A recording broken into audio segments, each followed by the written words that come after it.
SeatGeek is the official sponsor of the Snake Sports Talk Show, with hundreds of events listed, live concerts, sporting events, and so much more. Go on to SeatGeek.com, enter promo code Snake Sports Talk Show, and save yourself $20 off your first purchase.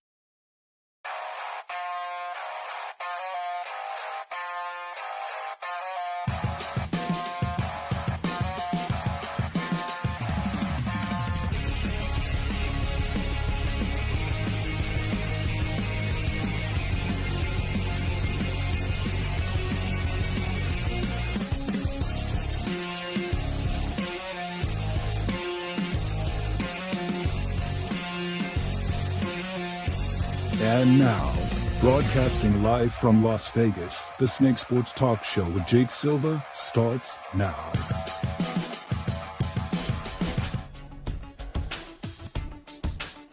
All right, ladies and gentlemen, it has been a long time coming.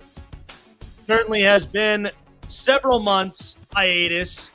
The show, as you know, must always go on. This is the Snake Sports Talk Show wherever and however you may be watching and listening. Yes, your voice behind this golden mic of ours here in the Snake Sports Talk Show studios, iHeartRadio, Facebook, YouTube, Twitter, Twitch, and Instagram. That is where you could like, follow, subscribe, and hit the bell button for all latest notifications to keep you up to date on future and past shows. By the way, we have a brand new home as well, as we are streaming live on Sports Wave Network. I'm really excited for what this is going to really be like. The future is bright. Like we mentioned about, some college football action. I'm really excited for this. And so to really make things very interesting, not only as just myself on the show, but let's give a warm welcome to our new partner in crime and co-host, Taylor Galasquez, joining us as well. Taylor, show yourself for everybody to see. So, as you know, everybody, please make Taylor feel welcome here on the Snake Sports Talk Show. We had a lot of college football action over the weekend. I know it was kind of, tough with, some personal family stuff, but I still watched a couple games. I was really impressed with this weekend. I can't wait to really kind of break it down and get into what we should expect for next weekend and NFL around the corner. Thursday night football, man, it just gets better and better. How are we doing today, Taylor? What is up, everybody? I am glad to be here, and I am excited for some football to come our way. Week one is right around the corner, and I can't wait to go to sleep so I could just be one day closer.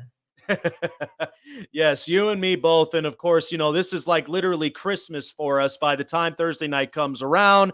A full slate Sunday, which of course you and I are definitely going to be occupied watching these games. And then to tip it off, to end it, Monday Night Football, of course, too.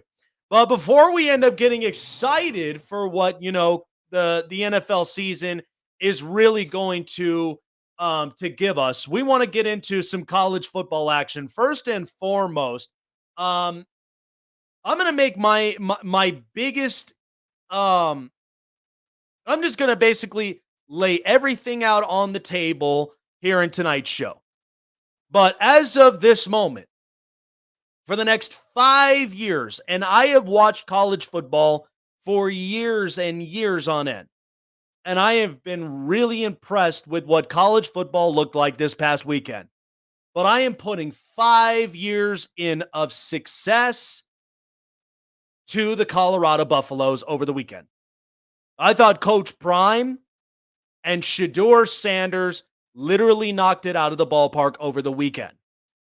And I thought this was fantastic with how the weekend all ended up, because if you really look closely into it, and I'll get into more about, the Pac-12 here in just about a few minutes. But the fact of the matter is that college football, there are so many fans out there that couldn't wait for college football to start anytime sooner. And we got it all just this past weekend. Now, I know being in California had some personal stuff, but still, I managed to watch Colorado. I managed to watch the Utah and Florida game. So I had a lot to digest and really kind of come up with some thoughts to really kind of add up for the weekend. But I thought Colorado was very impressive over the weekend. The only thing that I could say needs to be adjusted is that run defense. That is the only thing. But if I had to literally look at what the future is going to look like for the Colorado Buffaloes, it's bright. I never thought that I would see this, or at least for a town and for a state itself in Colorado, where a lot of people, as you know, in the state, it's a great state. The people there are friendly. It was the first state to legalize marijuana. And as you know, there's lots to do there. You're snowboarding, you're hiking, you're doing a lot of things under beautiful cold weather, and it's fair. But Colorado, in its program history, has never had this big of a hype since not until Deion Sanders came aboard on the coaching staff.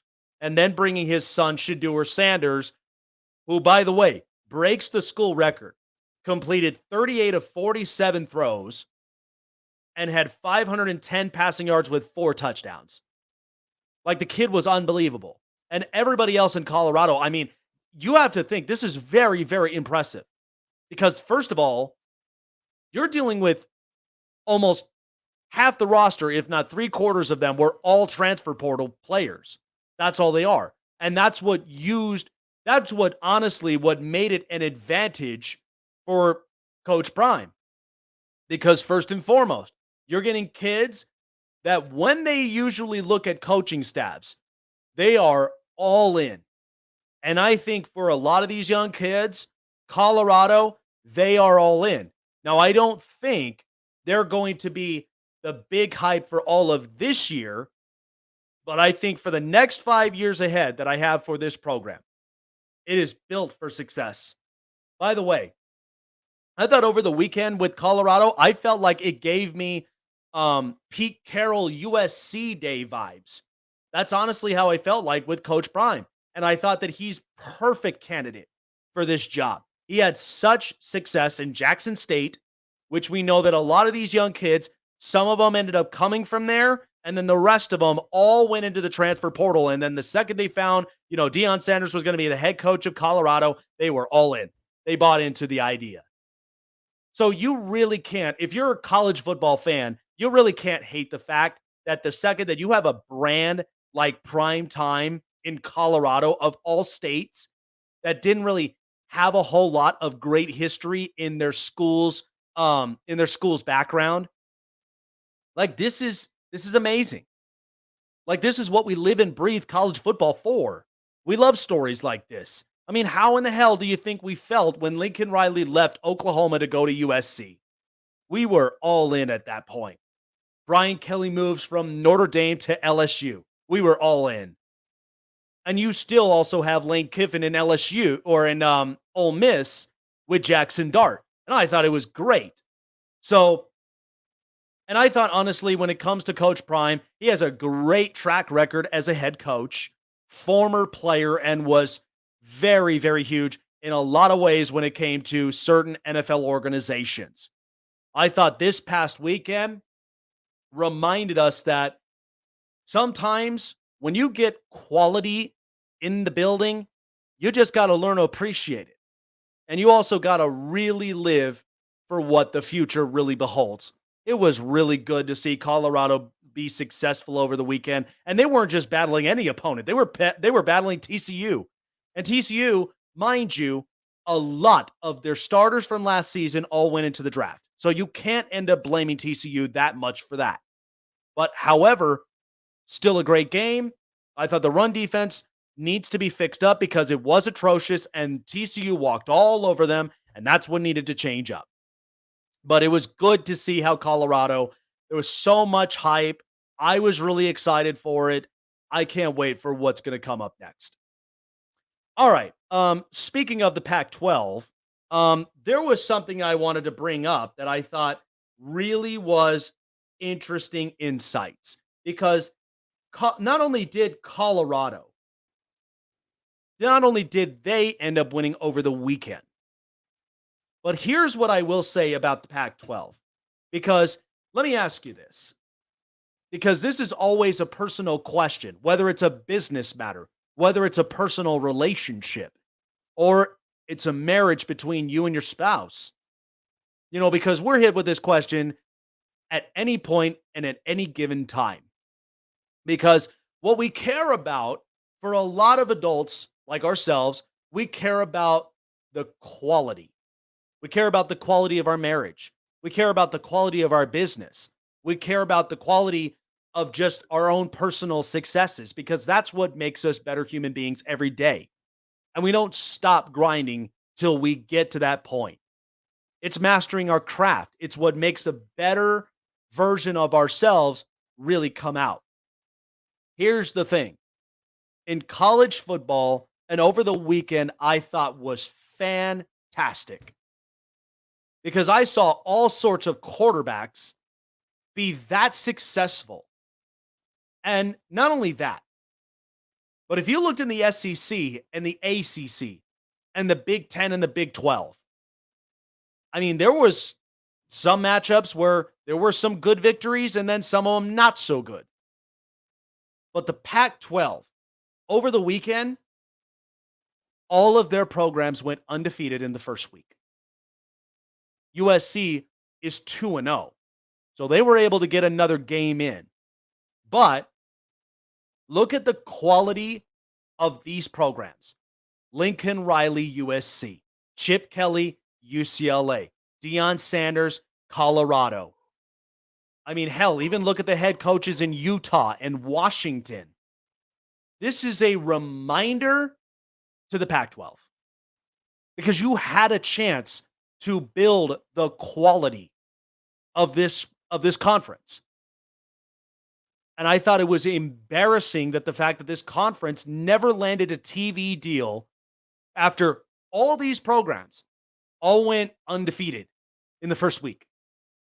All the quarterbacks, by the way, from Caleb Williams to Shedeur Sanders to Bo Nix to, hell, even to Michael Penix at Washington, which, by the way, keep your eye on that lefty, because he's going to be something special. But all these coaches, there is quality in the room. When you notice it, you need to build quality, which is why all these programs were dying for the quality to build. But the Pac-12, their own egos got in the way. They couldn't land a TV deal.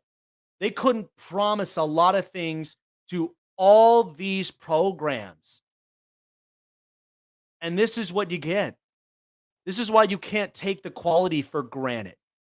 If you love your marriage this much, if you love your spouse, you will do anything to ensure the quality is always kept perfectly. You would do anything for it. That's called personal adjustment.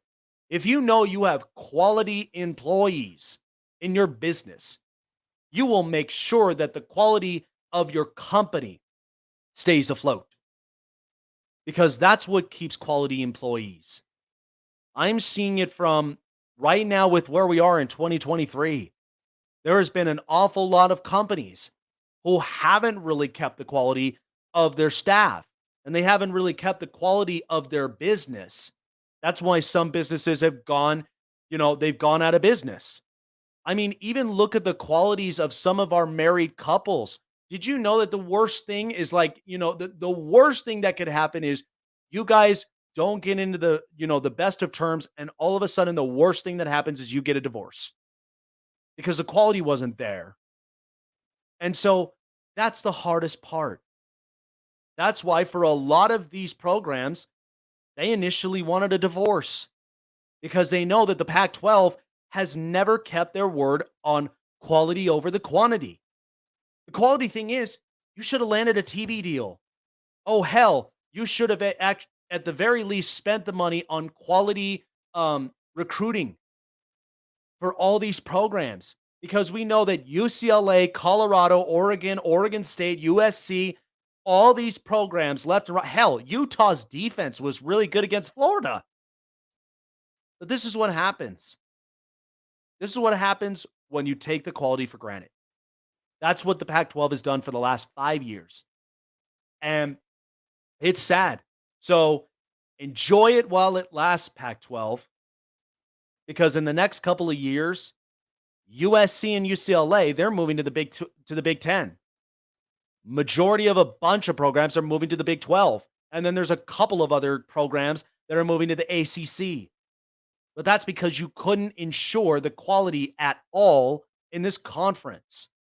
I mean, look at the TV ratings we got over the weekend. Colorado wowed all of us. And then USC, it never ceases to amaze when it comes to Lincoln Riley and Caleb Williams. And Caleb Williams had his worst weekend, and yet they still won. Utah, people were like, oh, Florida is going to really give it to Utah. Last time I checked in the last few years, Utah's defense has gotten better and better. Oh, and by the way, they had a successful tight end in Dalton Kincaid, who's in Buffalo now. But all I'm saying is don't take for granted the quality that you know you have. If that's in your spouse in your marriage, or if that's a quality employee in your business, or even if that's just quality programs who all showed up in your conference. Do right by them and they'll do right by you. That's the mentality. Honestly, like I said, enjoy it while it lasts, Pac-12. But I thought this past weekend, like all these Pac-12 programs and their quarterbacks were all impressive. Like I said, I'm all about the quality here. That's what's big about our network that I'll be breaking down here later on in the show. Is I'm all about the quality. The quantity itself will come. The money will come. But if you're not signing TV deals and you're not guaranteeing a safety blanket for any of these programs in your conference, initially they're going to want a divorce. That's just the reality of it. Work on your quality, Pac-12, but this is exactly what you're going to experience. Good stuff. Taylor, like I said, I mean, I look at quality things, and like when it comes to the network, like I look for quality people, and I always love to build the quality because that's when the quantity starts to come up. But I mean, in college football, good God, we had quality quarterbacks all throughout the weekend. I'm a little bit in the air with like Jackson Dart and Ole Miss and a couple of other quarterbacks, but I thought it was great. But yeah, overall, and here's the other thing though too, Taylor, and I want your thought on this, because my thing is when you build the quality, and that's in anywhere you are, you build a quality of a really good marriage. You build the quality of a very successful company. All it takes is it just takes one pivotal movement to make that happen. I'm looking at, I thought we had just 2 quarterbacks in college who are going to be top end prospects for this next year's draft. I'm looking at over 9 of them over the weekend. That should tell you something if it translates into the NFL, man. Like, seriously. Like, I looked at these quarterbacks and I thought, oh, well, maybe I didn't have just CJ Stroud or I didn't have just Bryce Young. I had 9 of them over the weekend that's got possibilities. Yeah, and I 100% agree. I'm actually I'm behind you with when you grow something and you focus on quality, it always ends up with a better product at the end, right? Yes. And I think it's just this is just a prime example of it, where you're starting to get quarterbacks that really show out. And speaking on the whole Prime being a coach, a lot of people doubted this whole the whole Buffs organization and everything, but yeah, now people are starting to realize that when you doubt somebody like Prime, it comes back to bite you. They might be a big surprise. They went like 1-11 last year, and they're already off to a way better start than I think anybody had imagined. And it's interesting because the fact of like 3/4 of this roster were all transfer portal students. So that just tells you something that, look, it ain't about the record. It's about the quality of the coaching, because I look at, like for instance, take Mike Tomlin in Pittsburgh. All he worked on for as long as he's been Pittsburgh's head coach since Bill Cowher is he's been a he's a player's coach, because he builds a relationship. I think that with Deion Sanders, he's that type of coach. Loves his players, wants to see the best in his players. And I mean, hell, I didn't think his son, Shedeur Sanders, was going to be this good. Now I'm literally I'm really having to now evaluate all my quarterback trees coming into, next year's draft. They were, I think, 3 touchdown underdogs, and they won 45-42. Who thought that there was any chance that they were scoring that much? Yeah. And like I said, the only thing that could really fix it up is they just got to fix that run defense. That is the only thing.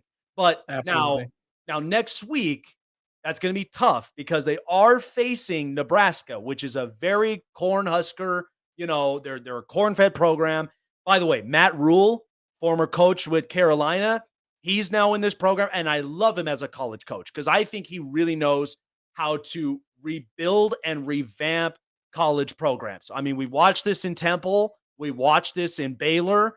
He's very successful as a college coach. So keep your eye on that game because I don't think Colorado will come away with that win, but I'll be damned if they keep it that close, the next Saturday. So if they manage to keep it anywhere entertaining, because nobody thought that this last game would be entertaining like it was, then I think it'll shock everybody.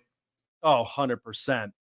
So coming up next. So I wanted to get my thoughts up on this, but over the weekend, not only did I watch college football games, but I also watched, a little bit of some baseball games as well. And I watched, honestly, it was unfortunate being in California and watching the Dodgers lose, but that just tells you how grateful we are of watching, the Braves, their system. I mean, they're just very, very successful. But the fact of the matter is that you already have a bunch of teams that are your playoff teams, but one in particular, and as I've said, they have screwed over Shohei Ohtani. I wanted to give my input on this because, again, I just think that in the end, the Angels, call it what you will, they wanted to be confident, but I thought it was just more of egos getting in the way than actually having a reality check for themselves. I'll explain that coming up next. And then, of course, bottom half of the hour, we'll be going through NFL predictions for divisions and for playoffs. So Taylor and I will break that down. That's all coming up next. All right, folks. Well, you've heard me say this all the time, but as I've said, I am all about the quality. And what better quality than to have the best healthy you to close off 2023? Well, the Snake Sports Talk Show has officially landed a sponsorship with Muscle Tech, packed with natural, scientific, proven ingredients to give you the best fit self and also the best results possible. From supplements to proteins to vitamins and so much more. Muscle Tech, one of the largest companies when it comes to health and fitness. They have been doing this for years and years on end, and Muscle Tech is only looking to grow bigger and better. When you go online to muscletech.com, use promo code SNAKESPORTS and gift yourself 15% off, and check also as well. There's a 30% off, just ended up passing, but we will keep you up to date when the next one does come up. But give yourself 10% off of all your products for whatever you're looking for, whether it's looking to be the best you, whether it's preparing for your next physical competition, or it's striving for that dream summer bod that you've always been wanting. Close out 2023 in the big way with Muscle Tech. MuscleTech.com, promo code SNAKESPORTS. That's MuscleTech.com, promo code SNAKESPORTS.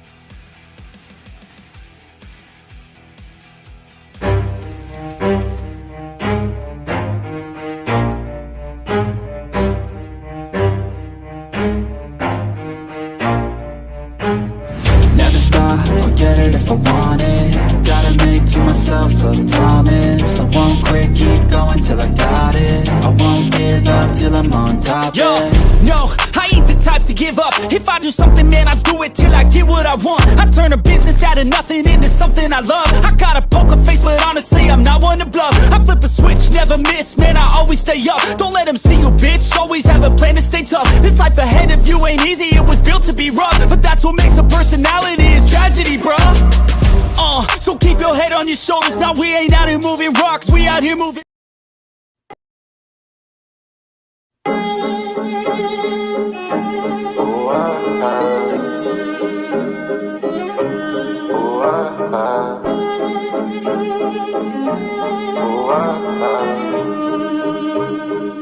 Go yard.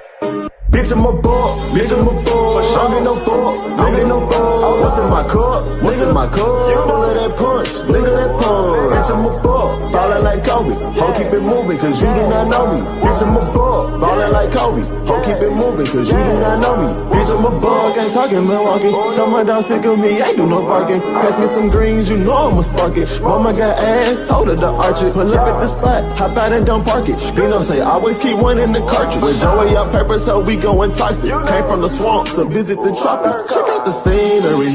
Tell little mama to the backwoods right by the lake. And I had some weed on me. Had to retire my cup, but it still doubled up. So pour out some lean for me. We took an edible, feeling incredible. Fed away into the sheets. Hustle and flow as you need. Easy to see. SeatGeek is the official sponsor of the Snake Sports Talk Show, with hundreds of events listed, live concerts, sporting events, and so much more. Go on to SeatGeek.com, enter promo code Snake Sports Talk Show, and save yourself $20 off your first purchase. That's right, folks. You can save yourself $20 off of your first purchase when you use SeatGeek.com. Promo code Snake Sports. Take advantage of the opportunity today. And honestly, I've been going to a bunch of I've gone to a bunch of events so far, and I've really loved a lot of them. And SeatGeeks really has helped me out. So, like I said, don't lose your seat with SeatGeek. Promo code Snake Sports, $20 off your first purchase. But I've been to an Aces game for the first time. I've actually been to an NBA game for the first time, but it was basically the world. It was the USA basketball team against Puerto Rico. But I love the seats. Great deals. Catch them while you can. All right. Anyway, so I just figured I'd give my 2 cents up on this. So, first of all, over the weekend, I did see some baseball action. And it's unfortunate, but I did see a potential NLCS championship between the Braves and the Dodgers. And the Braves, they had the Dodgers number this past weekend. And I thought it was fantastic. I loved watching Mookie Betts fight his way to keep the Dodgers alive. But the Braves are just that expendable. I mean, we watched the Astros, we watched the Cubs, we watched several teams all racing for the postseason. And it's a fun time of year because this is where baseball starts to come to a close. We're in September. October's right around the corner. But I wanted to weigh in on this because of the fact that the LA Angels of Anaheim, for the last 20 years, has been nothing but a letdown and a failure. Okay, Artie Moreno, the owner of the Angels, had purchased the organization the year after they won the World Series in 2002. So they purchased them in 2003. Since then, they've had a number of postseason appearances, but have never overcame the obstacles to get back to the World Series. Not since 2002. By the way, they've had a number of superstars who have come and gone from this organization. From Torrey Hunter to Vladimir Guerrero to Jared Weaver to John Lackey. And you've had ultimately probably one of the best managers who was able to do it right, and that was Mike Scioscia. The problem with the Angels right now, they are so far into their ego that you just can't take the organization seriously. You can't. So it's hard. And listen, trying to shoot for the postseason is very hard. Okay, I know it's challenging. But in the last 20 years, this organization has never gone over the top. They haven't. The problem with them now is that they have arguably two of the best, if not the greatest players right now in Major League Baseball, Shohei Ohtani and Mike Trout. Since Mike Trout's rookie year in 2012, they've only made the postseason once in 2014. They have not been back since. By the way, we're all the way into 2023. Mike Trout is getting older, and he's starting to get hurt. Shohei Ohtani is arguably probably one of the greatest players we've ever seen in our lifetime. And here's the thing. There are only 3 major sports of the 4 that are dominated by foreign players. Major League Baseball is one of them. Look at Shohei Ohtani. Look at Julio Rodriguez. Look at a lot of these foreign players. They are overtaking Major League Baseball by storm. And in the NBA, it's multicultural. Luka Doncic, Giannis, Nikola Jokic.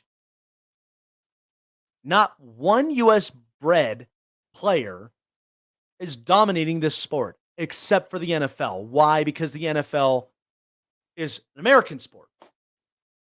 That's just the reality. So all of it, it's all ours. But then when you play hockey or you play basketball or you play baseball, it's all dominated by foreign players. Sometimes there's a part of it we need to be better at. But the point I'm getting with the Angels is that they've screwed over Shohei Ohtani because Shohei is waiting to be dealt to a team, and I have a feeling he's going to be dealt to the Dodgers. He's going to sign a massive contract with the Dodgers, and what they would have projected is he would have been the first $750 million player, like breaking bank. And the reason of this is because you're not getting fans from the nation. You are getting fans from the globe.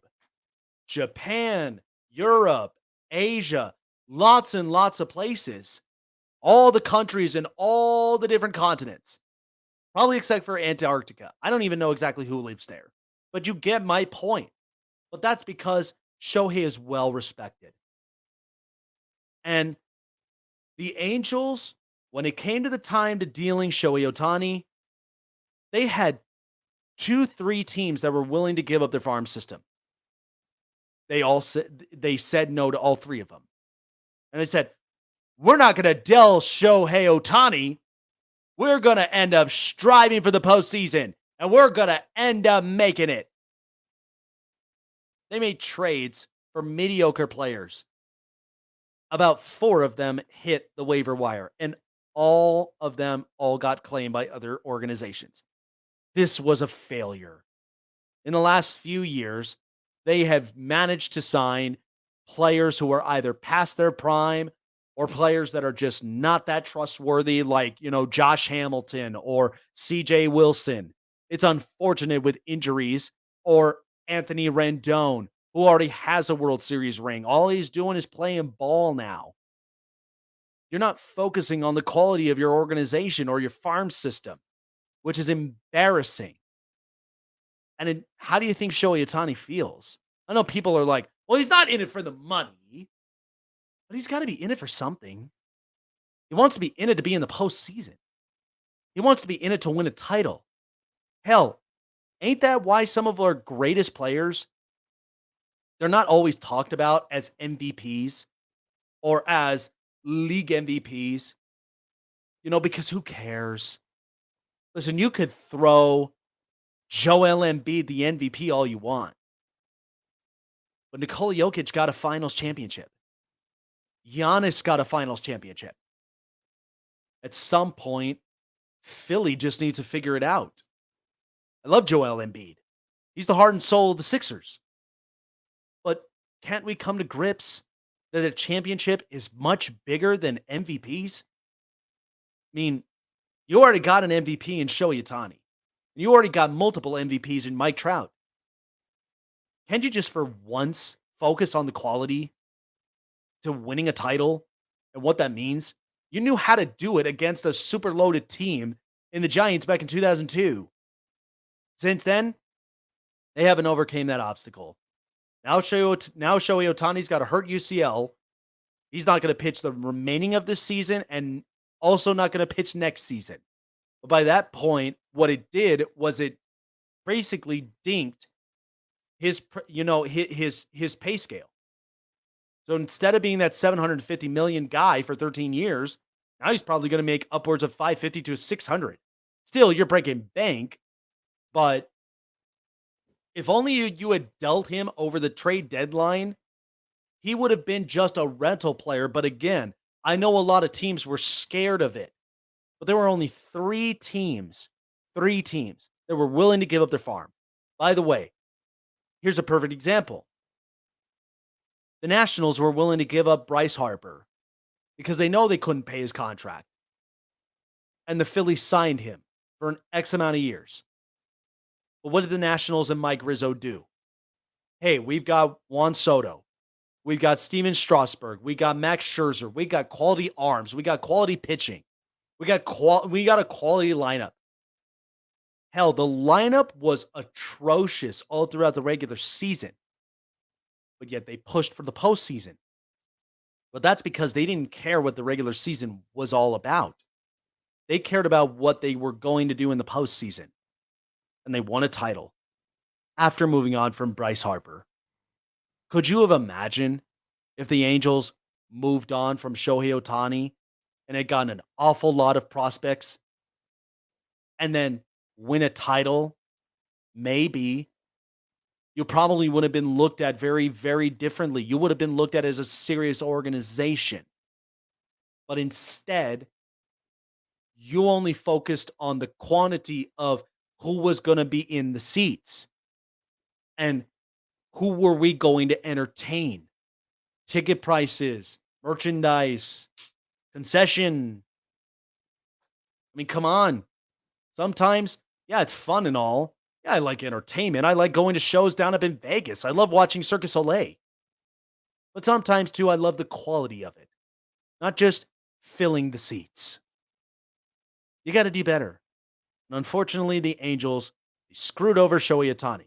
And not only are you not keeping Shohei Ohtani, you lost your chances of being a productive team in the AL West, and you've also lucked out on prospects as well to make you a better and much more functionally ran organization. Why do you think people pushed for Artie Moreno to end up selling the team? Because this was not working. Now you can understand why a lot of Angel fans are pissed off and disappointed. And eventually, if Shohei Ohtani leaves, there goes the door too for Mike Trout, and rightfully so. Taylor with the news. What is up? We got some news for you. This is the hot press. And it is breaking. We have Travis Kelce injury. He hyperextended his knee. We're actually not sure at this time if he's going to be playing in week one. And considering that week one is here and it's present, he'll most likely be very, very limited if he does play. I heard some of the news was that it may have been an ACL. It seems that he's avoided seriously long-term injury, but this is unfortunate, especially for anybody that has them for fantasy. Me. Yeah, I will tell you, I mean, Travis Kelce hyperextending that knee, and you're also dealing with Chris Jones' holdout. That's making me lean more into Detroit for that game, honestly. Because It's here's the not thing. great. No, it's not good at all. And sometimes, and look, your number one wide receiver is going to be Sky Moore. I don't even know how he's going to end up performing. I mean, luckily you're at home in Arrowhead, but I mean, look, like I said, I mean, prime predictions tomorrow is going to be great, but this game here was what you and I off the air we were talking about is like, what Kansas City was going to be capable of, but in the first week, because it's very unpredictable, this is more showing that I think Detroit might end up taking away with this one. It is very worrisome, especially it being a short week. He doesn't have the time needed to even kind of, get on the practice field, see what he's capable of.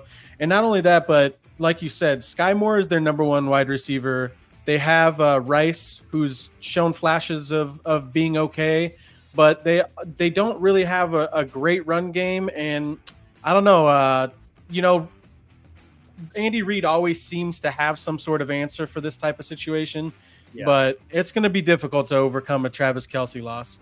All it's going to basically take is it's going to take Andy Reid to be that clever, Patrick Mahomes just be as great as he is. Just be Mahomes. Just be Mahomes at that point. But the other thing is, and you do bring up a really, really good point, is, I mean, first of all, I'm looking at that Kansas City front, right? And without Chris Jones there, like, and that offensive line, by the way, for Detroit got better. Penei Sewell, they got a bunch, they probably have like a top 10, if not top 5 O-line. Oh, I agree. And the fact is like I said, the last time Jared Goff and Patrick Mahomes faced off was during that time during the Rams. It was a shootout. So there is a bit of an edge for Detroit. And this is another year where you've got Ben Johnson as your offensive coordinator. So, and they're coming in with a pretty good offense. Jahmyr Gibbs, by the way, I've been hearing some really good quality on him running the football, where he's pretty, energetic and he's hyper. So that kind of gives you a little bit of a slight edge. But again, you can't doubt Patrick Mahomes and you can't doubt Andy Reid. Somewhere in the middle of it, you kind of have to play off script at this point. But I'd like to see what happens with Kansas City on Thursday night. I mean, and mind you, that is a very pressurizing situation, because now you're the kickoff of the new season. And usually for Thursday night games like this, the quality has not been that great last season, but in this scenario could be the difference maker. It could be a great opening game. It could be really good. Oh, 100%. We'll have to wait and see when we get there to Thursday. Absolutely. The next bit of news that I have is Julio Urias has been arrested for domestic violence. This is the second time that this has happened. His timeline for return is uncertain. And the last time that this happened, he was suspended for 20 games, even though he didn't get charged. If he gets charged this time, we don't know what happens. Yeah, I think if he does get charged this time, I mean, here's my bottom line with the Dodgers. I got Dustin May. I've got Walker Buehler. I've got Tony Gonsolin. Like, Julio Urias is just you got options. Yeah, you got it's options. Just and just a bad loss. Yeah, and the thing is like, because I look at the future, I mean, look, let's be honest. I just talked about this with Shohei Ohtani. Ohtani's going to be a Dodger. There's nobody else that's honestly going to put in. There's nobody that's going to put in the money because of just, again, the big stature that, Ohtani carries around. He's very, very, and he's a humble player. But to pay for that, like, you got Clayton Kershaw in his last year, and I think, honestly, he probably will retire. And then Julio Urias, you're now opening potentially cap space. Now, if they do release him, because I do think this is now, it is, I will say, it is hard to live in a big city like New York or Chicago or Los Angeles, because you're just kind of susceptible for a lot of things. Absolutely. I mean, it's nothing against Urias, but sometimes you just have to have that quality group that just distracts you of some things. And unfortunately, like, again, all these young players, like, this is why you kind of have to have those therapy groups. It's like we talked about with the Pac-12. You got to have quality over the quantity because, again, like even if you're just a body in the pitching rotation, if you're not building upon the quality to make you a better person or you're a better pitcher, then that's where you're just a number to them. They'll move off you. They're not worried about it at all because, first of all, Magic Johnson's got all the money in the world, and Andrew Freeman's been that smart of a general manager. Like, he just knows how to finagle this. But again, this is why we honestly advocate for a lot of our young players because it is pressurizing. It is tough. I mean, you're talking about a young Mexican kid that overcame a lot of things. But then to see this happen and once again surfacing for the second time, that's a hard point. So that's the part that I think the Dodgers are like, do we really want to risk this for another contract, or should we just honestly just cut our ties and save the cap and then basically fill in for when Shohei Ohtani arrives? Yeah, and that's what I see happening. I mean, it doesn't matter if he's charged or not. It's the second accusation, and the league doesn't take kindly to this kind of accusation. It's not something that they want in their press and in their headlines. So, yeah, they probably cut ties and make some more room for Ohtani when that inevitably happens. Yeah, no, absolutely. And again, I have nothing against the kid, but like I tell a lot of players, especially some in the NFL, because it's very pressurizing. I mean, hell, look at a lot of our NBA stars. I mean, the NBA is overtaken by foreign players. That's because they've learned this. Like Luka Doncic played against grown-ups when he was 15. Like we have to be like we literally have to like respect college hoops so bad because these kids they've never I don't know they probably never had been taught personal finances in high school or even in college. I know they go to college, and I always look for their education because as long as they're smart and they're instinctively smart, they'll succeed. But that's pressurizing for any athlete, honestly. But you can't handle yourself, even for a second go-around, that's going to be hard to really recover back from. Absolutely. And the last thing that we have here is Juju Smith-Schuster. It's been reported, and this is a kind of a eye-catching headline, but it's his knee can explode at any time. Apparently, there's been inflammation in his knee. It's been acting up in practices, and it doesn't look good heading into the season. It's kind of they're just waiting on something to happen inevitably. Not great news for the Patriots, considering that's their number one option. But that's the news we got on him. I'm telling you, I mean, like I feel bad for Mac Jones. Like I'm just gonna say it. Yeah, no. And the thing is because again, like Robert Kraft and Bill Belichick. I mean, again. He gave Belichick the ultimatum by this year. I mean, honestly, because we've known in the last few years. I mean, why do you think Tom Brady's been frustrated in the last 20 years? Because after Randy Moss, and I get it, you had Julian Edelman. He grew to be, really good wide receiver and somebody that was very personal to Tom. But then after that, you got you got all these mediocre receivers like Chris Hogan and it's like when does the mediocre when does the mediocre drafting of position players really end? Like Bill Belichick cannot draft. He can't draft. He's never been good at it. He's a great coach. He should really let a general manager take control of all that because the man just has never been able to draft in his life. And the thing is like we're not scrutinizing Belichick because of the fact of first of all, he's been very successful. I mean, he's part of the reason why the Patriots have won this many Super Bowls, and they've been chaotic to all the other organizations in the AFC East. But now they're kind of turned around and they're looked at as more of the clown show now in that division because first of all, Miami is fast. They look great. They look really good. Buffalo, I think, they finally answered a little something where they got an offensive weapon in Dalton Kincaid over the draft. So that gives you some optimism about Josh Allen, but it's like they're not fully reliant on Stephon Diggs. And then the Jets got Aaron Rodgers. So if you're Bill Belichick and you're the Patriots, the least you could, like, you're telling me Juju Smith-Schuster, Devontae Parker, and Kendrick Bourne are your options? It's Like, not enough. It's not enough with the weapons in that division. It's not enough. But not only that, if you look at the defensive side, I know the Patriots are going to be fine on defense. They always are. It doesn't matter who's playing for them. But on all of the other teams, you got Sauce Gardner, you got Jalen Ramsey, Xavier Howard.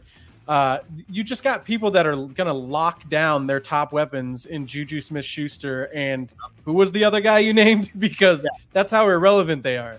Oh, yeah. So it's tough for them. Ramondre might have a decent year, but other than that, Mac Jones has nobody to throw it to. They're going to be relying heavily on the run. What are they going to do with Zeke? And the I fact have that no idea. I could see where Zeke, because his value is he's a red zone running back. I could see that value, but I mean, he looked pretty good in camp, so maybe this might be a little bit of a revamp. Like you kind of have to shape yourself up because he definitely did. He looked big and he looked slow in Dallas. Yeah, he looked like he was eroding. Maybe this was a little bit of the kick in the you know what that Belichick's really known for because he wants to see quality, but at the same time, this has just not been promising for Mac Jones. Now, like, I get it. Bill O'Brien, offensive coordinator, this does not fully fit the bill. The fact that you've been dry at skilled position players for the last few years. Now, look, the only tight end now that they have is Hunter Henry. Johnny Smith's mediocre. Yeah. He's like, he hasn't even stayed healthy. I don't know. This. Yeah. I think the reason that they ended up picking up Zeke is because they plan to just run Ramondre into the ground, so they need a backup just in case he gets injured or anything because they have no receiving weapon. So just run all day long.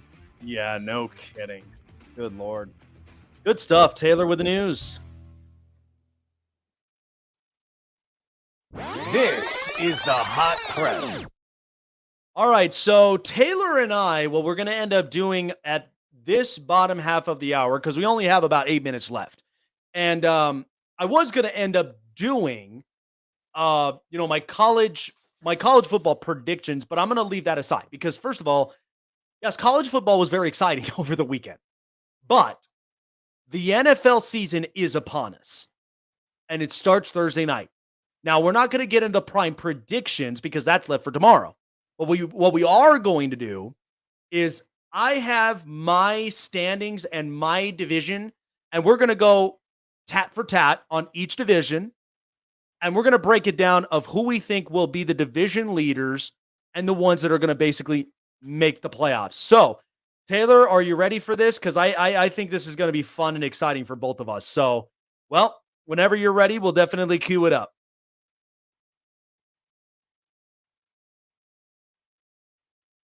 Let's run it. I'm ready. All right, so let's focus our attention because we know the AFC is probably the only conference that we know that we kind of have a feeling for. So let's start with the AFC East. So, as you already broke out the news, New England's kind of brittle right now on offense. So I believe that my division leader, I think this year, Dolphins become the division leaders this year. It has been leaning me towards because of how good Mike McDaniel really has played this offense. And by the way, I was a little skeptical about what Tua was going to do in the second year of this offense. Tua got thicker, and he's starting to. He actually, by the way, if you watched him in camp and in preseason, that ball he threw the last couple times looked absolutely accurate. So I think the other thing is, too, what you also got to account for, Vic Fangio's there. So the defense is going to be a lot better with Jalen Ramsey and Xavier Howard and Devin Holland. And you also, and by the way, that one kid, Jalen Phillips, that pass rusher, that kid is going to be an absolute offensive disruptor. So I think the Dolphins kind of leap over Buffalo by at least 1 to 2 games. And I think Buffalo will be the second place team from there. It's no question and no doubt in my mind. I think the Jets are going to be third place, and then I think New England is just going to be dead last because here's the problem. I mean, first of all, the Bills, what they have trouble with, what we found out from last season, is that there were some of the offensive line issues that kind of was, a little bit of some injuries, but the run game, they were so Josh Allen reliant. It's like I'm watching Cam Newton in Carolina again. So it's like Sean McDermott, what they really had to come down to is they needed to get another offensive weapon, and they got Dalton Kincaid. I think he's going to open up more than what Dawson Knox would have been. So I think Buffalo at the number 2 is about right. The Jets at number 3, because the problem with them is that who's going to protect Aaron Rodgers' blind side if Mekhi Becton? Now, again, I thought Mekhi Becton was pretty solid in the last 2 preseason games. The first one was not great, but cross your fingers on Mekhi Becton's health, because he's the only thing that we know that he can't be a bust. He really cannot be a bust. So, and then again, New England, the only thing that's going to keep them alive is that defense and that run game a little bit. But I don't see them getting past at least 6 games. Well, that's my thought. Dolphins, Bills, Jets, and Patriots. I like it, and I respect that. My rankings are a little bit different. I still think Buffalo squeezes out on top. And my only reasoning for that is that the Dolphins have no offensive line, right?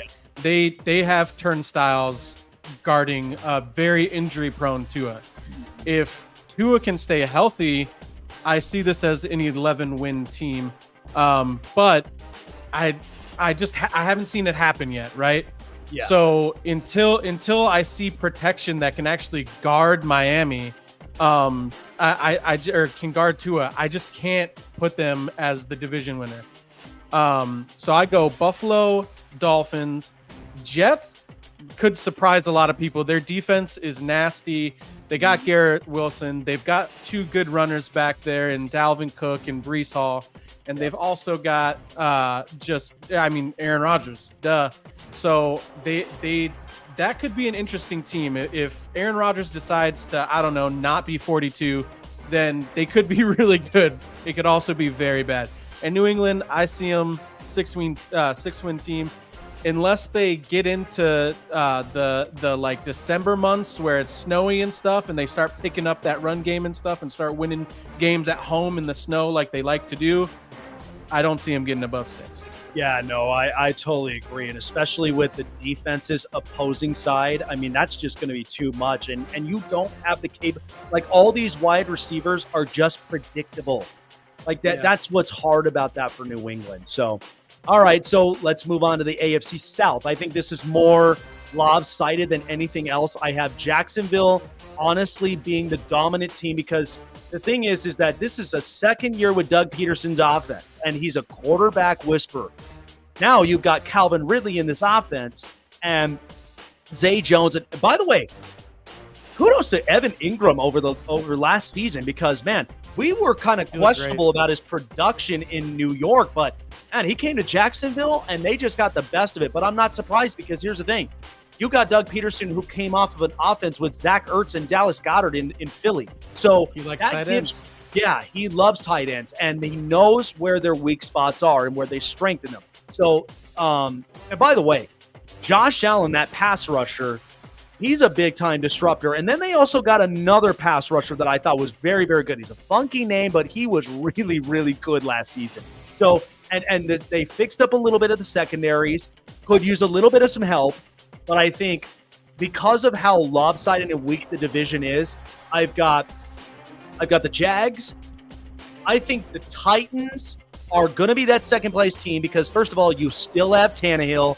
But I think what gives them the edge is because Mike Vrabel just doesn't quit. None of his players quit. I love him as a coach. And just the thing is too, they added DeAndre Hopkins. So here's the thing. He's not going to be the sole receiver. What is the purpose of adding DeAndre Hopkins? I called this, by the way. I even said Treylon Burks open? Yeah, to give but this is where Treylon Burks and your number 2, he's going to pop. So fantasy owners, keep an eye out on that. I know it's Tannehill, but if you want serious points, look at Treylon Burks. And the other thing is, too, I mean, you're getting Jeffrey Simmons, who's going to be healthy. Harold Landry's going to be healthy. The backfield, I mean, they did get an upgrade with Sean Murphy bunting, but still, I think the secondaries could be challenged a little bit, but second place is probably where I would keep them from there. The Texans are going to be the third place team because I do think they're going to be the improved team. I love D'Amico Ryans. I love the fact that they've really worked on, and by the way, their duo corners between Derek Stingley and another pick, that looked really sharp in preseason. So that's given me some hopes about the Texans being better. But they do have to fix their offensive line outside of Laramie Tunsil. But CJ Stroud, if he could be mistake prone, and we know that there's an awful lot of trust in him, that he still has some pretty good weapons. John Mechie, it's going to be a little interesting because this is his first official season. Now he's coming off of an injury. You do have Robert Woods. So I think the Texans are good at third, and then the fourth place team is just the dysfunctional Colts. I just feel bad for Shane Steichen and Chris Ballard and Jonathan Taylor and Anthony Richardson. But honestly, that could be a coin flip between the third and fourth place spot between the Texans and Colts. Absolutely can be. Yeah, so I got the Jags, Titans, Texans, and the Colts there in the South. I got Jacksonville winning the division as well. They're going to be great. Peterson is fantastic. I love Lawrence. And, you know, they just – it seems like they have what it takes to get there. They have Calvin Ridley. They have Christian Kirk. They have a good offense. Travis Etienne stays healthy. They'll have a nice running game. Should be really good there in Jacksonville. Then I also do have the Titans. They always seem like they should be a lot worse than they actually are. They always seem like they're on paper, they're not that great. But they went out, they got a number one wide receiver. They got Treylon Burks in his second year. We all know that wide receivers love to break out in their second year. You got Derrick Henry still. And then you got Sharp in the backfield to back him up just in case anything goes wrong there. And then the last two teams, Houston and Indianapolis, I actually have them flip-flop from your rankings.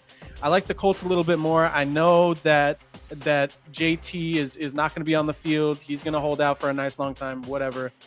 But I really like Anthony Richardson. I'm a big fan of him. I think that his game is going to translate better than CJ's is to the NFL. I think he's going to rush more than CJ. And I just think that with the defense of the Colts compared to the Texans, I think that it'll be like 1 or 2 games over the Texans.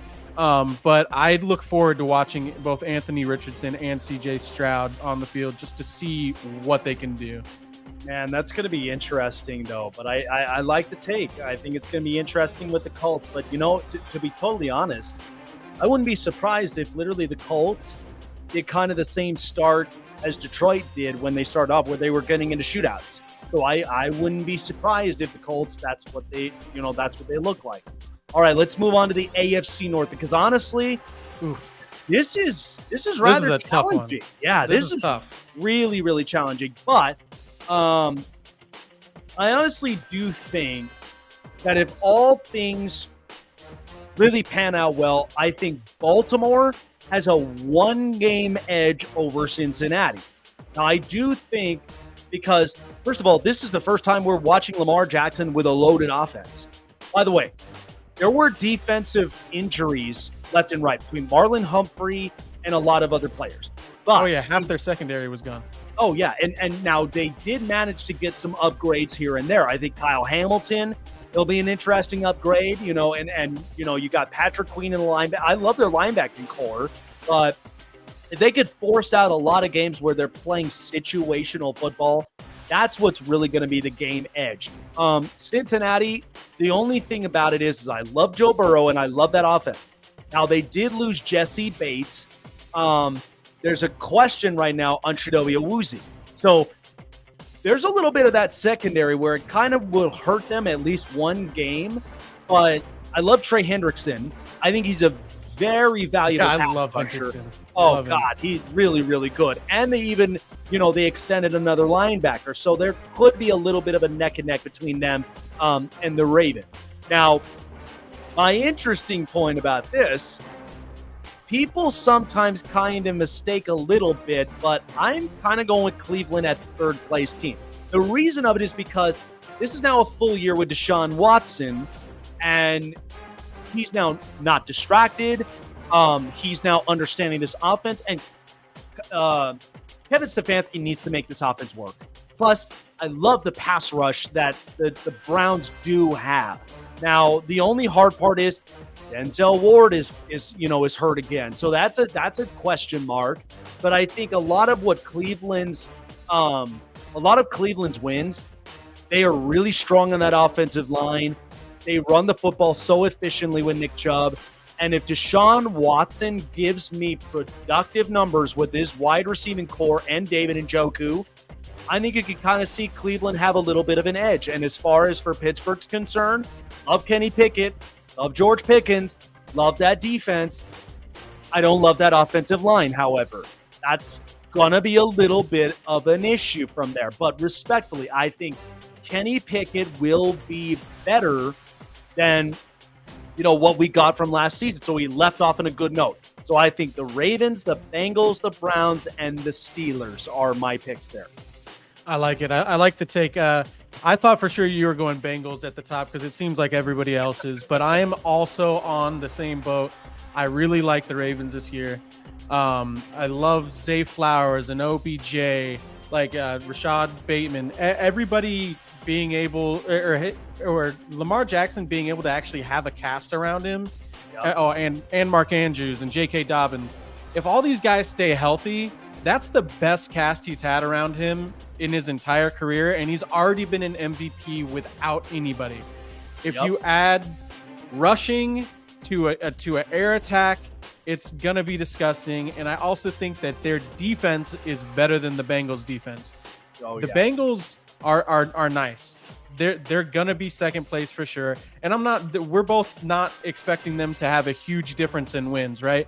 Baltimore probably edges them out by a game, or they have the same record, but Baltimore has beaten them twice and swept them in the division, right? Yep. So I don't expect it to be like anything crazy like that, any big disparity. But the Bengals, they have Jamar Chase, they have T. Higgins, they have Joe Mixon. Like, all of that is the same, and we've seen what it's capable of doing. And also, Joe Burrow does have that it factor, but he also has a messed up calf, right? He strained it, and guess what? I've had that same strain. It's not fun, and it hasn't been a month. I'm no Joe Burrow, but it took a month to recover from that. And then 100%. I came back and I played the same sport that I play, and I snapped it again. I hope that doesn't happen for him. I hope that they take all the precautions necessary. But with that offensive line and people getting after him having to run, I don't love it. And then between Pittsburgh and the Browns, that's really tough because, like you said, if Deshaun Watson decides to actually come back and be the player he was before the whole controversy, then that could be a super, super interesting team. However, I'm still going with the Steelers. And my reasoning is I actually really like Kenny Pickett. He doesn't have any distractions. He showed out last year a little bit what he can do. They have George Pickens. They have Deontay Johnson. And even though that he had a down year last year, I think that he's going to have a great year this year. My only question with them is they probably have the worst running back out of the entire division. I do not love Najee Harris. I like J.K. Dobbins, Nick Chubb, and Joe Mixon all better than that. So their rushing game, I expect to be the worst out of this division. I have it Ravens, Bengals, Steelers, Browns. I like it. A little bit of a flip-flop on the bottom, but it'll be interesting to see the coin flip between the Browns and Steelers. All right, so let's go to the AFC West, which is, of course, our favorite division with you and I. But there's a slight change in this because, so first of all, if something was to happen I had to very much evaluate this very hard because the thing is like it's the first two teams. Those are the ones that are going to be the coin flip. I think this is going to be a year we actually see a change in the division this year. And now, again, I love I love Andy Reid and I love Patrick Mahomes. But to really do it with no-name wide receivers and only Marquez, MVS, it's going to be kind of hard. And then you have, Travis Kelce. I still think they'll be productive. But I think a one-game edge I think the Chargers, from a lot of what we've heard in camp, this might actually be a little bit of a change for this division and for the team. I think the Chargers might have a one-game edge over the Chiefs this year. I'm not speaking very highly, but I'm looking at it. They're getting serious on offense with Kellen Moore. They've upgraded at wide receiver because that's where they got hurt the most. And they've also had a change in defense. Now, it was quiet, but I've heard in the last couple of weeks that their run defense has gotten better. And so, but again, it has to be a prove to me kind of thing, and this year. So I think the Chargers might have a one-game edge over the Chiefs, but I still do think those are two playoff teams there. And then I think the third place, it's going to be the Denver Broncos, because after what I've also heard from the Raiders, which one of the things that really pointed out, Chandler Jones is not happy with the coach and the GM. So that just tells you that not only is Max Crosby the only lone pass rusher you have, but now Chandler Jones is not going to be there.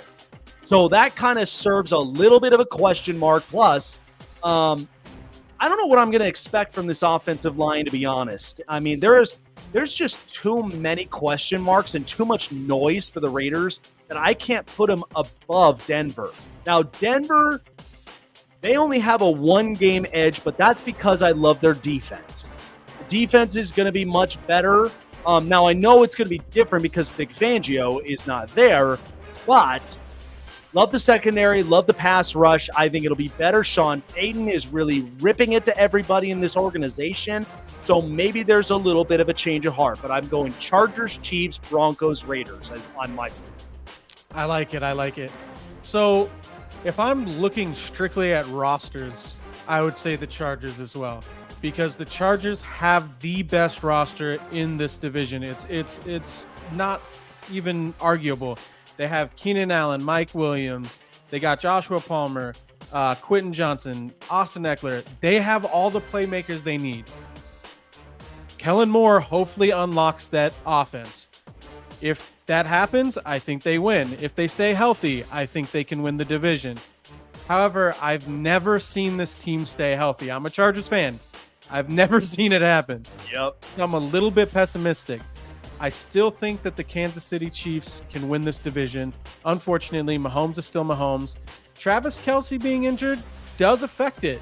If he misses a lengthy period of time, if he misses a month, I can see this going drastically different. Yep. The Chargers have shown that they can beat the Chiefs or at least stick up with them, right? You remember last year, Justin Herbert got injured in that Chiefs game, hurt his rib, and then everything spiraled out of control. They still were neck and neck with the Chiefs in that game. They can beat the Chiefs. It's possible. I still like the Chiefs more. I think the Chiefs edge them out by 2 games. I think it goes Chiefs and Chargers, and then between the Raiders and the Broncos, look, I like the Broncos more than the Raiders in terms of just raw roster, but I haven't seen anything from Russell Wilson to really give me any sort of hope, right? But I love their defense way more than I like the Raiders defense or anything really on the Raiders right now. So Chargers are going to be second, Chiefs first, Chargers second, Broncos third, Raiders fourth. Yeah, I like it. And keep a note too, because here's the thing. The Chargers are 2-4 against Chiefs, but Justin Herbert has had a quarterback rating of over 100 since they played them. So that's playing against that defense. He loves playing against them. That's why we love, these rivalries. Yeah. So as far as the AFC is recapped, so as I've said, I've got Dolphins, Bills, Jets, Patriots. The 2 teams that I think are going to be the playoff teams, there's going to be the Bills and the Dolphins. Those are my playoff teams from there. The AFC North, Ravens, Bengals, Browns, Steelers. Ravens and Bengals certainly are the team to look at. Jacksonville is just going to blow this thing wide open. And then you have the Chargers and the Chiefs. Now, I do think that the Chargers really would get the division by 1 game, and the Chiefs would still be a playoff team. And the only teams that I have in the hunt in the AFC are the Jets, the Browns, and I think personally it's going to be neck and neck between Pittsburgh and Denver. Those are my 4 teams in the hunt. Now, that's difficult, but ultimately it's going to come down to situational play. You got to win close games, and you got to be shut down on defense, but you also got to make smart plays on offense. So that's where I'm going with that. So the 3 teams, as I said, that would make the playoffs would be, the Bills would be in that wild card spot, along with the Chiefs, and also the Bengals in that regard. But those 4 teams, anything can happen when they're in the hunt. But like I said, the only ones that are going to be probably out of it is going to be Tennessee, because I just think it's going to be too hard of their schedule to really kind of overcome that. All right, so let's move to the NFC now. So the NFC South, here's what I've got. I've got the Saints. I've got the Panthers, the Bucks, and the Falcons. Hear me out, folks. First of all, I know a lot of you don't really mind so much of Derek Carr. But Carr is coming into a defensive capable head coach in Dennis Allen, which he's got trust in Derek Carr. And I know a lot of you are kind of thinking he's mistake prone, but they've got Chris Olave, they've got Michael Thomas, they've got Juwan Johnson, who is a real good tight end. Plus, they also have Jamal Williams, who's going to start the season with Alvin Kamara on the sideline. But I love their defense. Marshawn Lattimore, Demario Davis, Cam Jordan. They've got really good defensive pieces, which is why I think that it's crazy for me to think that the Saints wouldn't win the division. I think they will. The Panthers, however, they got Frank Reich. I think he really does shape up Bryce Young well. And by the way, they didn't set up Bryce Young to fail.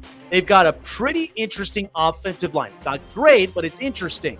And they've also got a run game. Okay, the run game is going to be pretty important. But Adam Thielen, Harris Marshall, who I've been talking about, who I think could be an interesting, wide receiver who could pop at some point. But I think the Panthers, what I loved, I don't know if you saw it, but the second half of the season with that defense got better with Brian Burns and with Derek Brown. And by the way, Shaq Thompson, Jeremy Chin, and JC Horn, that's a pretty promising defense, and especially in a lopsided division. The Buccaneers, it's a coin flip, because I don't know with how much of this you're going to get from Baker Mayfield, but I love the defense. I think the defense did suffer, some injuries for the most part, and then the offense kind of took a toll, and that's why, it kind of seemed mediocre. And then finally I got the Falcons, because the Falcons, Desmond Ridder really the guy? I don't know yet. I'm trusting, Arthur Smith is telling me, look, Desmond Ridder's the guy. So I have to see it to believe it. But that's what I have from there. Saints, Panthers, Bucks, and Falcons right from there. I like it.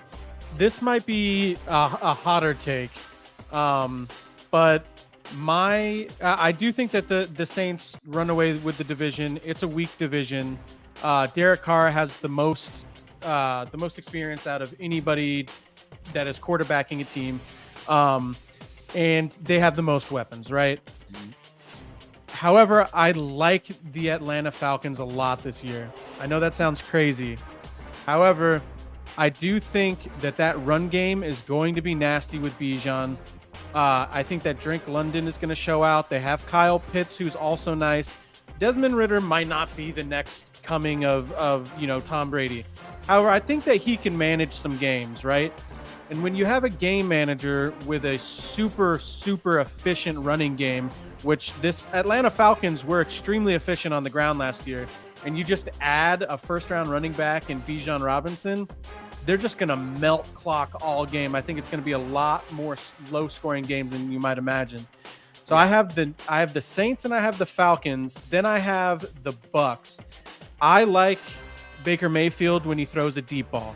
The issue is that he only has Mike Evans to throw a deep ball to, right?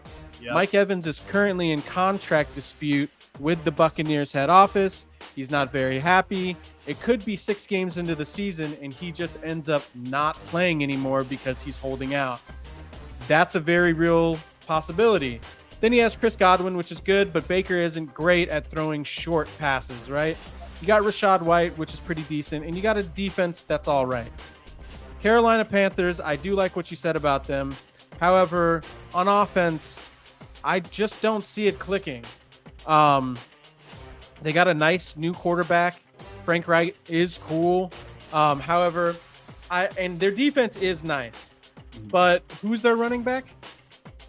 Miles Sanders. Yeah, that guy, he was good on the Eagles, right? Yep. But I don't see him as a super efficient running back. He was good on the Eagles because the Eagles are a very good team, right? They have very good run blockers. They have a great offensive line. But he's just not going to be that efficient on a Carolina Panthers team that has no O-line. Their O-line is just simply not good. And Bryce Young is going to be running for his life a lot of the time. So I have Saints, Falcons, Bucks, Panthers. That's a good point. I'll definitely keep in mind up on it. That's very, very interesting. All right, so we're going up north to the NFC North. Now, this is going to be a change of scenery because now it's no longer Aaron Rodgers running this division, so that means the division's wide open. But I think the Detroit Lions have the pieces to really run away with that division. First of all, their offensive line got better from what they left off of from last season. I love Penei Sewell. I thought he was a very good pick. And by the way, Aiden Hutchinson is a proven pass rusher. Then the other thing is they had to fix up a little bit of those secondaries. So I think Detroit, they're going to be very buttoned up on offense because Jahmyr Gibbs, I've been hearing a lot of really good things. They've also really do like their tight end from opposed to having TJ Hawkinson, who they traded away last season. Then of course, too, like the offensive weapons. I mean, once Jamison Williams comes away from suspension, I think he'll be a big-time hit because we're waiting for him to really kind of glue into Ben Johnson's offense. But I think Jared Goff, by the way, he left off last season in a real good note. He was not that terrible. And I just don't like the disrespect they're giving for Jared Goff. I have him for fantasy football, and I think, honestly, he's not going to be great, but he's going to give you the throws, which is what you need for this offense to work. So I got the Lions taking away the division. I have the Vikings going in second because the only reason of it, they're going to be a slight step back, in my opinion, because first of all, they won a lot of close games last year. That is not going to be the case this year. Close games are going to be very hard. Plus, they've moved on from their running back in Dalvin Cook, and now you've got Alexander Mattison, who's a good running back, but is he a great one? Is he a great steal? I think it'll be interesting. Now, they did move off of Adam Thielen. I'm not worried about the receivers because I think Jordan Addison is going to be real good, and then Justin Jefferson is just that great. Offensive line is decent with Christian Darrisaw and several others, but it still kind of gives me question marks about protection for Kirk Cousins. So, by the way, what am I really expecting on defense that's going to help Harrison Smith and Daniel Hunter? Like, I don't know with what they're going to do on defense, so that's a problem for me. So I think, honestly, it'll be a coin flip between Minnesota, and then the third place team is going to be Green Bay. The thing is, what I don't disrespect Green Bay on is I love their offensive line. For the last few years, they've been top 15 in the league, which is insanity because they let go of Corey Linsley. They let go of a couple guys. They still have David Bakhtiari. They're not getting rid of him. But also, this is the second year you're going to have Romeo Doubs and Christian Watson. So Jordan Love needs to now, throw to some of his, his weapons. But here's the other thing. Aaron Jones and A.J. Dillon are going to be feasting this year because this is going to be about maybe 50-50, if not 60-40 pass run, or it may be the opposite. But if they're going to play this carefully with Jordan Love, hopefully we should at the very least expect it. So, and then, by the way, their defense is very situational. I love Rasul Douglas and Jair Alexander and Rashawn Gary still being there. So there's a part of it, I think, Green Bay, they're not dumb. They were tired of this Aaron Rodgers drama. I think, honestly, Jordan Love is going to be good. He's good enough to play, but I don't think he'll be great. And then finally, I think we just overhyped too much about the Bears. I have to see this plan in action, first of all, in order for me to believe it. Because here's the thing you got to understand. Justin Fields is 5-20 since he's been a starter with the Bears. I need that to change this year.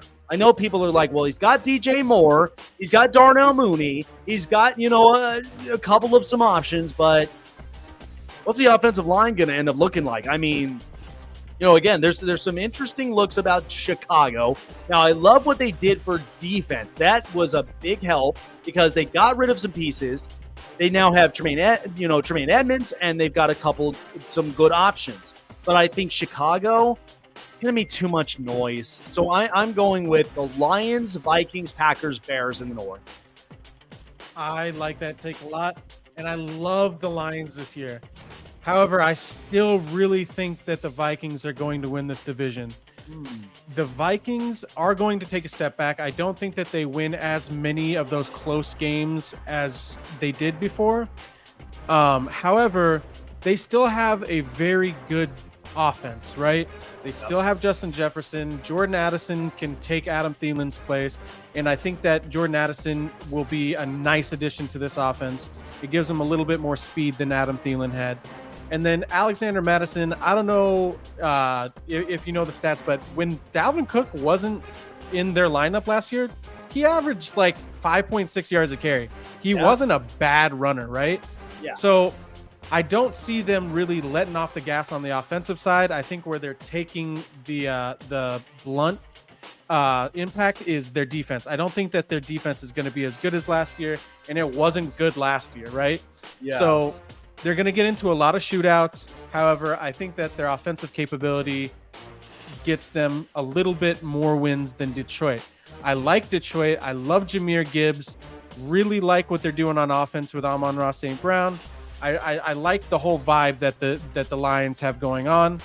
However, I just don't see them getting more than 10 wins, right? And I think that Minnesota is capable of 11. So I don't think that it's a gigantic disparity, but I think that Minnesota can eke out this division. Between the Packers and Chicago, this is really tough because Justin Fields, if he does what he did last year on the ground, he can tear up a lot of defenses, and now he actually has somebody to throw to. And I don't know if you watched any of their preseason games, but there was like one or two of these crazy screen passes that DJ Moore took to the house and then Khalil Herbert took to the house. Yep. It could be real fun to watch, right? However, that was against backup players and not everybody starters. Right. So we don't know exactly where to go with that offense, right? Mm-hmm. The only thing that I'll give the Packers over the Bears, and I think that the Packers are in third place for me, is Jordan Love. He hasn't played yet in this league very much anyway, but he got to sit behind Aaron Rodgers for a while, right? Yeah. And that helps you. Justin Fields never did that. He didn't have a mentor to really look up to. Jordan Love got to sit for multiple years behind one of the better quarterbacks in the league, and that franchise knows how to win, right? Yep. Regardless of what they have at wide receiver, Aaron Rodgers and them always won games. They know how to win in this division. I also, just like you said, really like their defense. They are a situational defense. Jair Alexander is a fantastic player. So I think that they will take third place. So I have the Vikings, Lions, Packers, and then the Bears.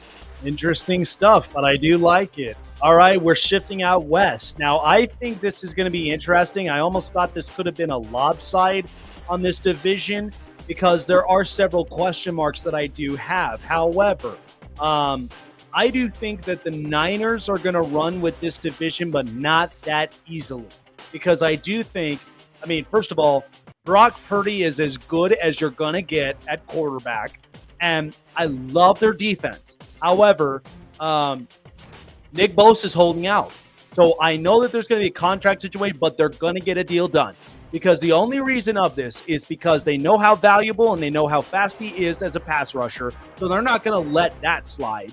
But by the way, Hufanga, I thought he was a very good secondary. So that's why I'm like, I love so much of just this all-star defense.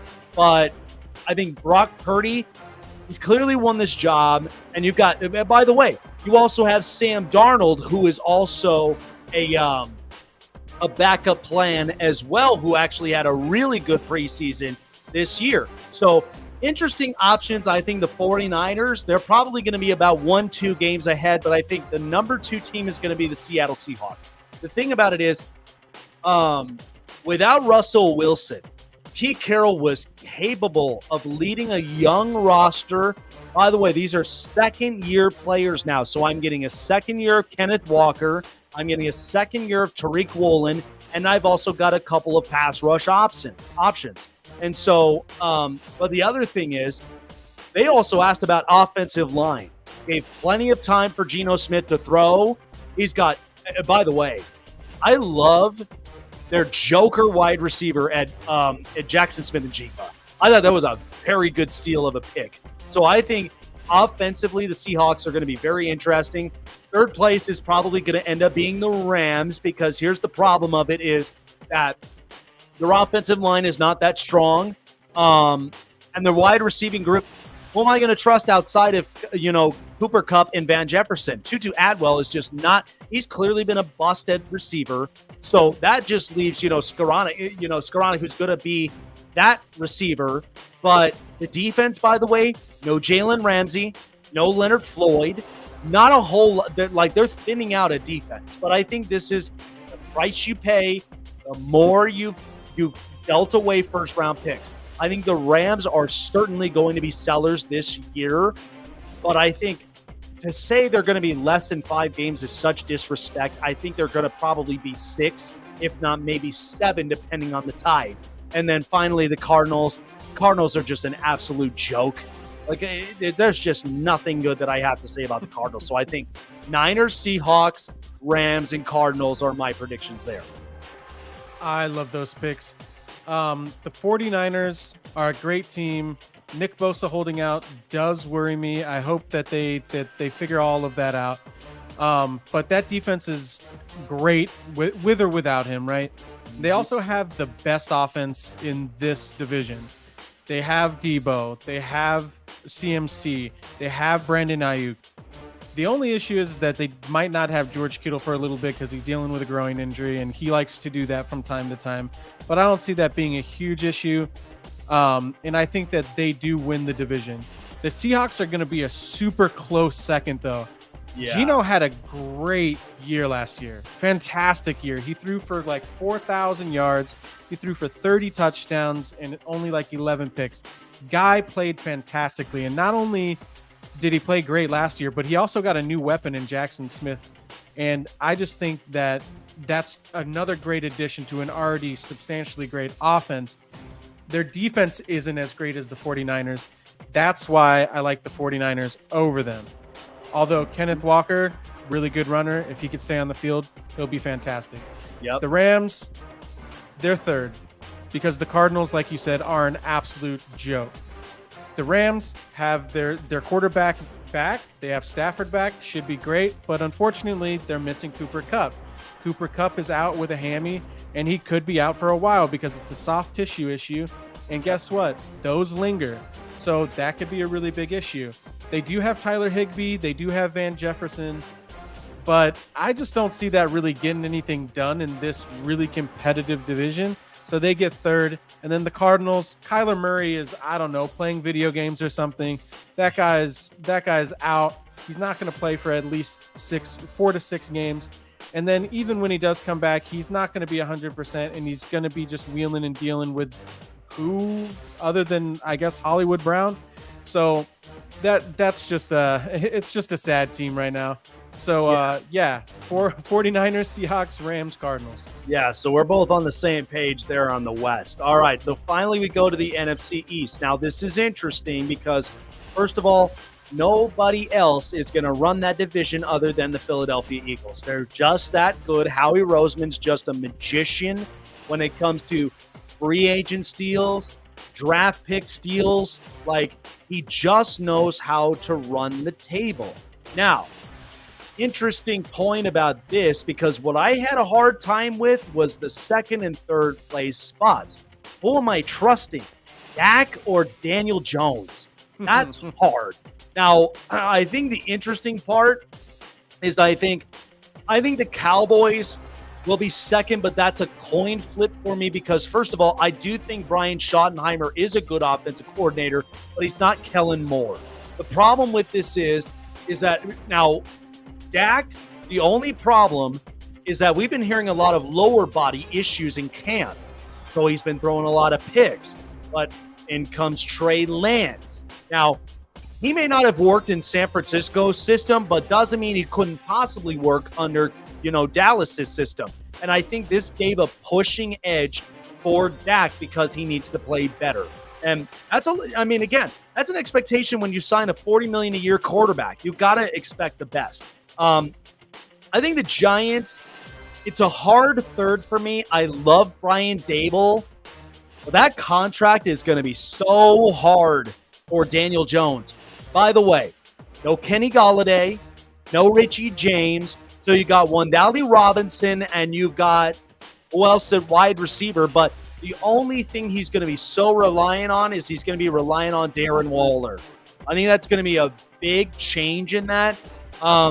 Defensively, they've got some good pieces, but I don't know if really the Giants, they were a real good story team, but I don't know if they just really have that much juice like what last year gave them. So I think they take a slight step back. And then I think Washington, however, keep your eye out on them. They're going to be an interesting team. I have them fourth, but don't be surprised if there's some interesting stuff brewing up between Sam Howell and the receiving core.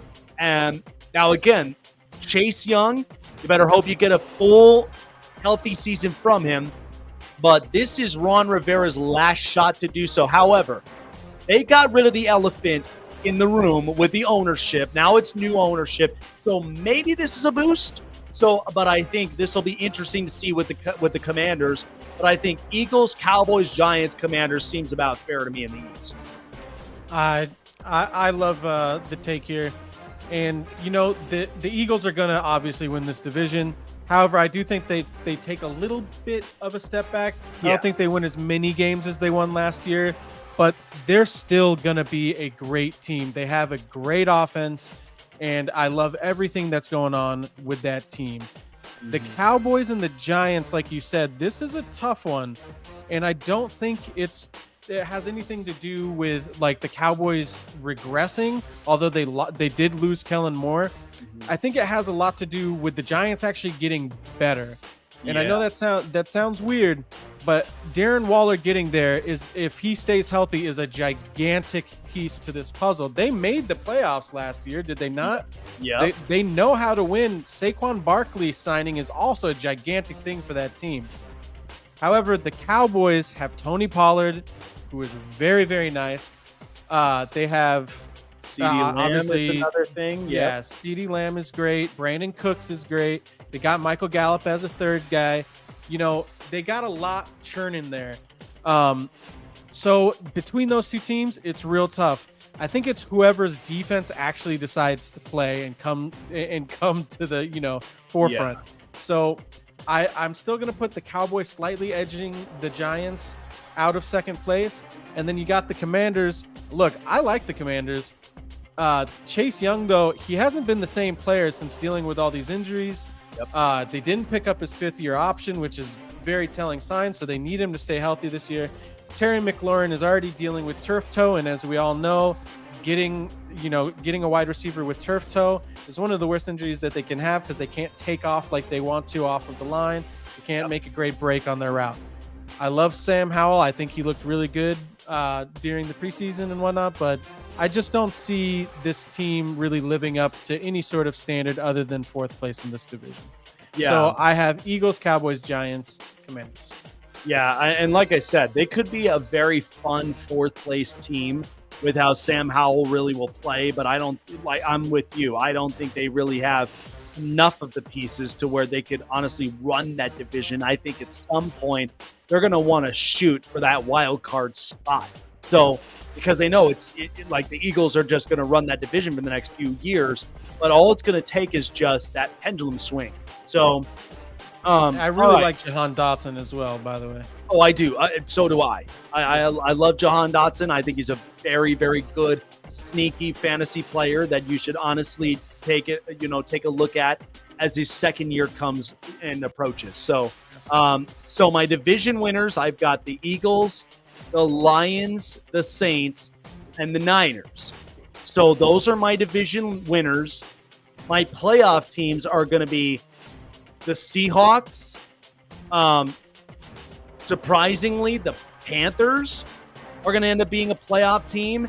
And I'm with you. I do think that Minnesota could end up being, they're borderline with me because I don't trust so much of that defense, but they're borderline because I love their offense. But I would not be surprised if they miss that spot, because all that's going to come down to is can Kirk not be able to overcome a lot of those situations. I like Kirk Cousins. I think he's a good person, but sometimes you just got to show up. So I think you need to see if he can play in prime time. Yes, that's what I do. It is. Yes, 100%. Now the teams that are going to be in the hunt, I think there's honestly just going to be 3 teams, because we had 4 in the AFC. I got 3 in this one. So my teams that are going to be in the hunt is going to be Cowboys, the Giants, and to be honest, I think honestly the Packers might be in the hunt. The Packers are honestly going to be in the hunt because the thing with Tampa Bay is Todd Bowles is a defensive coach. That's a lot of trust on Baker Mayfield, and you're really hoping that this experiment doesn't fail. But I wouldn't be surprised if they luck out 1 or 2 games out of that hunt. So that's what I had. So I have Eagles, Lions, Saints, and the Niners, with the Seahawks, Panthers, and the Vikings being, the wild cards, and then Cowboys, Giants, and the Packers being in the hunt. So that's I like it a lot. I really hope that in the NFC sometime soon we get to see a lot more quarterbacks that are relevant compared to the AFC, because the AFC is stacked and the NFC they have like 2 or 3 quarterbacks. Well, here's the problem. I mean, because the quarterback factory. But here's what you also got to know. Like if I'm an NFC franchise, I just watched quarterbacks this past weekend, and that just gave me 9 quarterbacks, and this quarterback factory is expanding. So I'm not saying this is going to be a deep pendulum swing, but I know the expectations in the AFC are very higher because of the quarterback factory they have. But if I'm looking at the NFC, there's going to be teams that are going to literally look at a lot of these college quarterbacks, whether they do declare for the draft. I know it's too early on to kind of think about this, but like side note, my quarterbacks that I saw from this weekend, who I honestly think, and I put Shedeur Sanders in this category because the ones that I know that are proven, Caleb Williams, Drake May, and Shedeur Sanders. Like those are my proven quarterbacks. The ones who are good, but I need to see more, is Bo Nix, Michael Penix Jr. To be honest, I think that Riley Leonard kid from Duke gave me some interesting vibes. And against a Clemson team that I think this is over for Dabo Swinney. I think this era is just over. It's rough. It's rough because here's the thing. DJ Ukulele, he just threw 5 touchdowns in Oregon State's debut. Like, so you just let one quarterback walk away, and now it's like you look at Clemson, and I'm like, this is not the same when we saw, Deshaun Watson and Trevor Lawrence and a little bit of DJ Ukulele. Like, this is not the same. And I think this is kind of hurt. But Jordan Travis, by the way, that's another quarterback in the pile. I need to watch more of Jordan Travis in Florida State. And then, I just think that those Pack quarterbacks and Joe Milton at Tennessee, like if I watched Hendon Hooker play that well, and yet he's a backup in Detroit, and Joe Milton's playing that way, I need to see more of that. But I think the quarterbacks we're a little bit too high on is Jackson Dart of Ole Miss. I don't think that's wrong of me to think that because, first of all, look at who Ole Miss played. They didn't really. True, yeah. So I'm like, look, I like Lane Kiffin and I like Jackson Dart. He was a good prospect to going into USC, but I've watched him last season, especially against LSU. That was not that easy.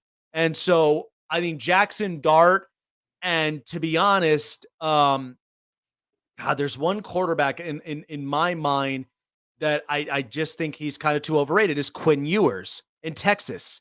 Because first of all, I like his raw talent, but I think he plays too much backyard football. I know it's Texas football, but if he doesn't clean this act up right, like he could easily be a backup or a third stringer somewhere. That's why I'm not sold on Quinn Ewers right now, because I think Steve Sarkisian is trying the best he can to keep Texas afloat. But that next weekend against Alabama is not going to be fun. That's not going to be fun at all. That is not. It's not going to be fun. And you're facing your old cohort in Nick Saban. That's not fun. It's going to be rough, man. Yeah, that's going to be rough. And all I'm hoping for is that, again, I think Arch Manning, they're just grooming him up well. Because, again, once Quinn Ewers is out of the building, Arch Manning's going to really give you a different Texas vibe by the time that he's ready. But, again, those NFC franchises are literally looking at that middle of the pack and say, I want to see more of that. Because if he declares, any of those guys that declare, maybe the NFC might actually see a positive light here, because that hopefully. Oh God. Because all it's been defense and running backs. That's really all that it's been to. And then it's been just like hidden gem quarterbacks. The only exception to the rule was Jalen Hurts. Because Jalen Hurts, yeah. Every year he just got better. And look, and they still doubted him when he came into the league. The people still doubted him after his first year. Yeah. But he showed you what he's capable of. So yeah, and he's been a part of two program products of Alabama and Oklahoma, which were really good coaches. So that just tells you, if you got two coaches like that, there should be no excuses. And it clearly showed. Now, if I get another year of this thing, Jalen Hurts is obviously going to be one of the top best quarterbacks in the league. And that's the best quarterback in NFC, I'm pretty sure. Oh yeah, he's already he's outplayed Dak. He's outplayed Kirk Cousins. He's outplayed, to be honest and to be fair with Matthew Stafford, but he's getting up in age. He's outplayed him, and Kyler Murray's just nowhere to be found. So it's like, all of this is just kind of blowing the competition out. So, but that's what I'm saying. If I'm an NFC organization, I'm keeping an eye on all those quarterbacks from just that past weekend. Give me 2-3 more weeks of that thing. Why wouldn't you make a phone call? That's really absolutely. But anyway, folks, it's been really, really fun with Taylor and myself here on the Snake Sports Talk Show. We really appreciate all of you guys taking the time, joining us. I think Taylor is really going to be here to stay. And the best thing about it is, like I've said to everybody, is that I've always been kind that lives and learns, but loves to teach. And so I'm learning a lot from what Taylor's got to offer and what, Taylor's going to be experiencing from our side as well. I think he's going to do a fantastic job, and I'm excited for what the future is going to bring. And as we said before, if you haven't heard already, this is now the home of Sports Wave Network. Because Sports Wave Network, now we have a home. We have somewhere where we can give you quality content any day and every day. Tuesday, Wednesdays is our timeline. So keep in mind of it. We will see you tomorrow for sure. Like, follow, subscribe, and hit the bell button for all latest notifications. Appreciate all of you guys for being here. Shout out to Juan from Argentina. Yes, we do love hockey, as a matter of fact. We're both Vegas Golden Knights teams, but I know that man, he's been around Detroit, but he bleeds Vegas for sure. Oh, I bleed Vegas 100%. I love the Knights, but Red Wings were my first team, but now we finally have our team. So, yep, Knights all day, baby. Yes, we do. I'm so excited for, next season. Could there be a back-to-back? We don't know yet, but we're going to leave that thought. Tune in for us tomorrow. We got Prime Predictions officially. The NFL season starts Thursday night, Lions Chiefs. Taylor and I are beyond excited, and we can't wait to share it with you guys as well. So take care, you guys, and we will see you tomorrow night again on this edition of the Snake Sports Talk Show.